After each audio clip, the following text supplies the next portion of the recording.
जय गुरुदेव महाअवतार बाबा जी। दोस्तों, एक सुनहरे भविष्य के लिए हमें चाहिए कि हम आज में मेडिटेशन करें। मेडिटेशन करने से हमारा जीवन सफल हो जाएगा। मेडिटेशन करने से हमें परमात्मा का साक्षात्कार होगा। ये सत्य है, अटल सत्य है। इस बात को आप अच्छे से समझ लीजिए। यदि आप श्रद्धा से, बिल्कुल डिवोशन से परमात्मा का स्मरण करेंगे तो वो निश्चित रूप से आपको दर्शन देंगे। परमात्मा के दर्शन का मतलब है पूरी सृष्टि पर अधिकार होना। आप उसके पुत्र बन जाएंगे और उसकी जो भी संपत्ति है, ये जो ब्रह्मांड है, ये आपका होगा। बेटर फ्यूचर के लिए आपको मेडिटेशन करना चाहिए।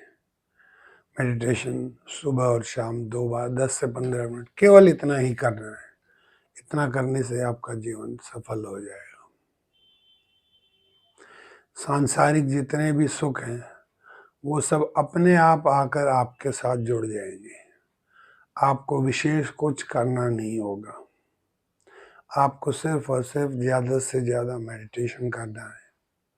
मेडिटेशन करने से जो बुराइयां आपके अंदर की हैं वो बाहर हो जाएंगी और उसके अंदर अच्छी चीज़ें जुड़ जाएंगी। गायत्री मंत्र कहता है वह परमात्मा हमारी बुद्धि को सन्मार्ग की ओर प्रेरित करे। गायत्री मंत्र ये नहीं कहता कि हमें संसार के सारे सुख मिल जाए। संसार के सारे सुख कोई भी संत महंत या स्वामी नहीं बताएगा कि आप सांसारिक सुखों को प्राप्त करने की कोशिश करें। वो यही कहेगा जो गायत्री मंत्र कहता है, हमारी बुद्धि सन्मार्ग की ओर प्रेरित हो। और सन्मार्ग की ओर प्रेरित होने का मतलब है हमारी बुद्धि को परमात्मा की ओर जाना। ये सबसे बड़ा सन्मार्ग है। जब हमारी बुद्धि सन्मार्ग की ओर जाने लगेगी तो अच्छाएं हमारे जीवन में जुड़ने लगेंगी। हम अच्छी अच्छी चीज़ों के साथ जुड़ने लगेंगे और जो बुराइयां हैं वो धीरे धीरे दूर होती चली जाएंगी। अच्छी चीज़ों के जुड़ने से, अच्छे लोगों के सत्संग में आने से हमारे जीवन में ऑटोमेटिकली सांसारिक खुशियाँ जुड़ जाती हैं। सांसारिक खुशियाँ ढूंढनी नहीं पड़ती, वो अपने आप आ जाती हैं। प्रयास भी नहीं करना पड़ता, स्वयं जुड़ जाती हैं। इसलिए हमें चाहिए कि हम अपने जीवन को सन्मार्ग की ओर प्रेरित करें और मेडिटेशन करने से ये बहुत आसानी से संभव होता है। मेडिटेशन में टेक्निक्स होती हैं, उन टेक्निक्स से हम अपने मन को कंट्रोल में करते हैं। जो मन इधर उधर चंचलता के साथ भागता है उसको हम कंट्रोल में कर लेते हैं। और मन इस सृष्टि की सबसे शक्तिशाली चीज़ों में एक है। जब ऐसे बेलगाम घोड़े को आप कंट्रोल में कर लेते हैं तो वो आपका साथी बन जाता है और उससे आप जो भी करवाना चाहें, चाहे सांसारिक, चाहे आत्मिक, चाहे आध्यात्मिक, हर प्रकार की सुविधाएं, हर प्रकार के लाभ मन आपको देने लग जाता है। मन को कंट्रोल करने से मन हमारा मित्र बन जाता है। जैसा कि भगवत गीता में श्री कृष्ण कहते हैं, कंट्रोल किया हुआ मन हमारा मित्र है और अनकंट्रोल्ड माइंड हमारा शत्रु है। तो मित्र बनाइए अपने मन को, और मित्र बनाने के लिए उसे निश्चित रूप से कंट्रोल में करना आवश्यक है। कंट्रोल में करने के लिए जो सबसे बड़ी विधि है वो है ध्यान की। ध्यान की विधियों से आप मन को बहुत आसानी से कंट्रोल कर सकते हैं। हम भगवत गीता में स्वयं भगवान ने कहा, निश्चित रूप से मन को कंट्रोल करना बहुत मुश्किल है, किंतु अभ्यास और वैराग्य से इसे कंट्रोल में किया जा सकता है। अभ्यास से, निरंतर प्रैक्टिस से आप मन को कंट्रोल कर सकते हैं। और वैराग्य, डिटैचमेंट, किसी चीज़ से डिटैच हो जाइए। जो आपको बहुत अच्छा लग रहा है, जो आपको बहुत पसंद आ रहा है सांसारिक चीज़, उससे वैराग्य ले लीजिए। छोड़कर कहीं जाना नहीं है, मेंटली उसे छोड़ दें। उस उससे ये ना सोचें कि मैं इसके बिना नहीं रह पाता। आपको सिर्फ उसे मेंटली छोड़ना है। सांसारिक रूप में भले ही आप उसका उपयोग, उपभोग करते रहें।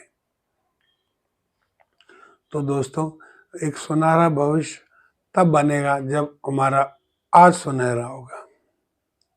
आज सुनहरा होगा तो कल में पदार्पण करेंगे तो जो बीता हुआ कल था वो तो अच्छा था ही, फिर आने वाला कल जो है वो भी अच्छा होगा, वर्तमान वाला कल। और उसके बाद जब रोज इसी प्रकार आपका जीवन अच्छे से व्यतीत होगा तो भविष्य भी सुनहरा होगा, भविष्य भी अच्छा होगा। लेकिन आवश्यक है कि निश्चित रूप से आप 2 टाइम सुबह शाम ध्यान करें। ये आपके जीवन को न केवल आपकी मर्जी से कंट्रोल में रखता है, बल्कि भगवान का आशीर्वाद भी आपको मिलता है। भगवान का आशीर्वाद मिलने का मतलब है आपके जीवन में खुशियाँ ही खुशियाँ आएंगी और आपका जीवन सफल होगा। धन दौलत से जीवन सफल नहीं होता है, ये कभी भी कहीं भी किसी को भी धोखा दे सकते हैं। लेकिन जो आत्मा का आनंद है हमारे हृदय में, हमारे अंदर जो आत्मा का आनंद है वो शाश्वत रहेगा।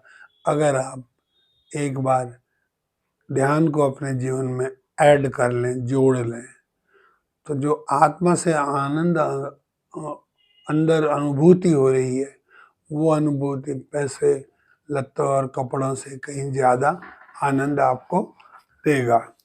इसलिए आपको चाहिए कि आप आत्मानंद में रहें, आत्मा के आनंद में रहें, ना कि सांसारिक आनंद में। भगवान शंकराचार्य ने भी कहा, सच्चिदानंद ही परमात्मा है। सत, चित और आनंद। सत माने पवित्र, चित माने हृदय, आनंद माने खुशियाँ। हमारा जब जीवन सच्चिदानंद हो जाता है, यानी पवित्रता, पवित्र हमारे हृदय में कुटिलता नहीं होनी चाहिए। हम किसी का पाप करके और किसी का पैसा हड़प करके कहेंगे हम तो बहुत खुश हैं, तो वो गलत हो जाएगा। वो आने वाले समय में कहीं ना कहीं आपके कर्मों का फल, दुष्कर्म आपके सामने आएंगे और आपको निश्चित रूप से नुकसान होगा।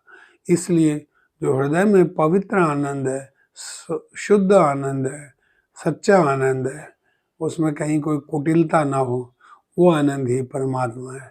यानी शंकराचार्य भगवान के अनुसार आनंद ही जीवन है, आनंद ही सब कुछ है। उस आनंद में रहने के लिए हमें संसार की किसी भी चीज़ का ज़रूरत नहीं है। हमें चाहिए कि हम आराम से बैठ जाएं और बैठ कर ध्यान करें।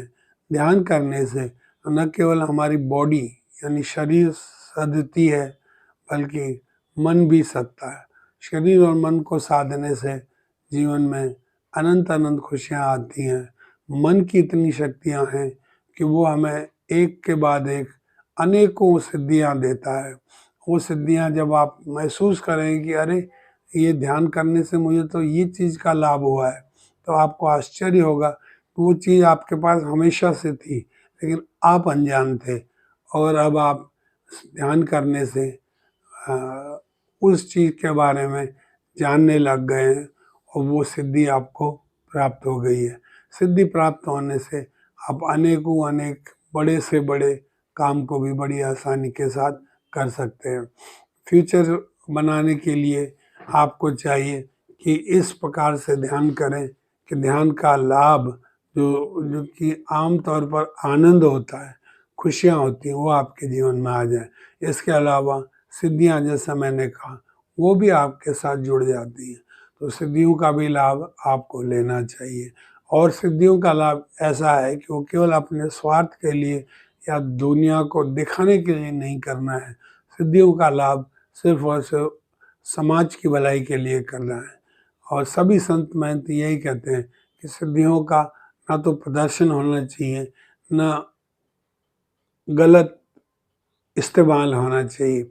उसका इस्तेमाल सिर्फ और सिर्फ समाज की भलाई के लिए, दूसरों की भलाई के लिए, और यदि अति आवश्यक हो तभी अपने भलाई के लिए कर सकते हैं। तो दोस्तों, आशा करता हूँ आज का वीडियो आपको पसंद आया होगा कि कैसे हम ध्यान के द्वारा अपने आने वाले जीवन को सफल बना सकते हैं। आज के लिए इतना ही। धन्यवाद। Thank you. Bye bye. जय गुरुदेव। ओम शांति शांति शांति।